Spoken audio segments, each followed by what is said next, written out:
থেকে 5 মাস পর আজকে জানাজার নামাজ হতে যাচ্ছে খামেনি সাহেবের। ইতিহাসে এই নামটা লেখা হবে বড় অক্ষরে প্রথম পাতায়।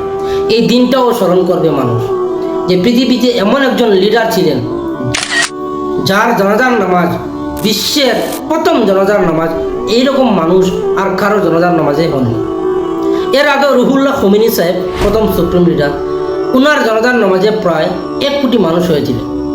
কিন্তু খামেনি সাহেব, আয়াতুল্লাহ আলী খামেনি সাহেব, উনার জানাজার নামাজে 2 থেকে 3.5 কোটি মানুষ একত্রিত হয়েছেন। তারপর বিভিন্ন দেশ থেকে delegation, Saudi, Dubai, Qatar, Oman, Bharat, Bangladesh, China, Pakistan, Russia, ইরানের যতগুলো দেশের সাথে ইরানের সম্পর্ক আছে সব দেশকে ইরান ইনভাইট করেছে এবং সব দেশের ডেলিগেশন, কেউ রাষ্ট্রপতি, কোনো কোনো প্রধানমন্ত্রী বা স্পিকার, ধর্মীয় নেতা সব গিয়ে খামেনি সাহেবের জানাজা নামাজে ওনার বিদায়ের শুভকামনা জানাচ্ছেন।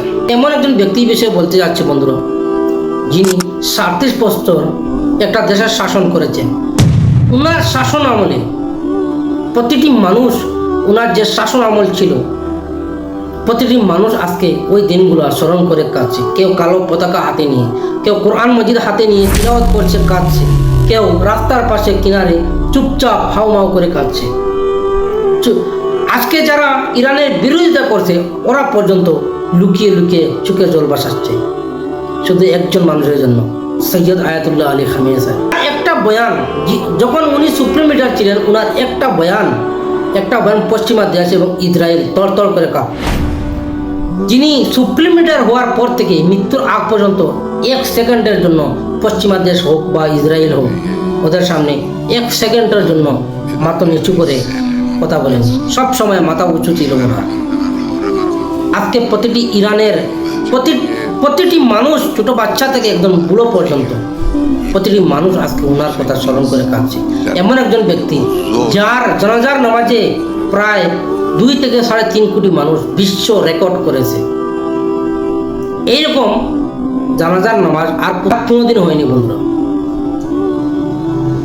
ওনার জানাজার নামাজ ইরাক, বাগদাদে এবং কারবালার ময়দানে পর্যন্ত ওনার জানাজার নামাজ পড়া হবে, ওনাকে নিয়ে যাওয়া হবে। তারপর মাশহাদ, ওনার যে জন্মস্থান, সেই জন্মের শহরে, সেই শহরে ওনাকে দাফন করা হবে। আজকে আমরা শুধু বাহাদুর, আমরা শুধু বীর পুরুষদের কথা শুনেছি, কিন্তু আমরা আমাদের চোখে যে দেখতে পারছি এমন বীর পুরুষ যিনি মৃত্যুর আগ পর্যন্ত 1 সেকেন্ডের জন্য সারেন্ডার করেনি কারণ কোনো দেশের সামনে। আজকে ইরানের অর্থনীতি এত ডাউন, এত কমজোর হওয়ার পরও ইরান এমন একজন লিডারের দিকে তাকিয়ে পুরো ইরান আজ পর্যন্ত ছিল, কিন্তু ফিল করতেছে ওনার যে উনি যে সম্মান পাচ্ছেন। সত্যি ইরানের মানুষ অনেক ভাগ্যবান এরকম একজন সুপ্রিম লিডার পাওয়া, এরকম সৎ সাহসী। মৃত্যুর আগ পর্যন্ত উনি পুরনো কাপড় শুধু 2টি, তা ওনার যে ড্রেস, ওনার যে জুব্বা ছিল শুধু 2টি। কি মানুষ ছিলেন রে ভাই! পৃথিবীর প্রত্যেক মানুষ, মুসলিম হোক বা নন মুসলিম হোক, সবাই ওনার কথা স্মরণ করছে। এবং সত্যি আমার যখন উনি শহীদ হন, আমি নিজে পর্যন্ত কান্না করছি। সত্যি এই মানুষের যে চেহারা দিকে তাকানোর পর বন্ধুরা, আলাদা একটা মায়া, আলাদা একটা ভালোবাসা, যেমন মানে একদম নিষ্পাপ মানুষের মতো দেখা যায়, একদম নিষ্পাপ মানুষের মতো লাগে। আজকে উনার কথা স্মরণ করে, আজকে উনার কথা পুরো পৃথিবী স্মরণ করছে। ইতিহাসের পাতায় প্রথম পৃষ্ঠা উনার নাম এবং উনার কর্ম সব কিছু লেখা হবে। ভিডিওটা ভালো লাগলে অবশ্যই শেয়ার করবেন।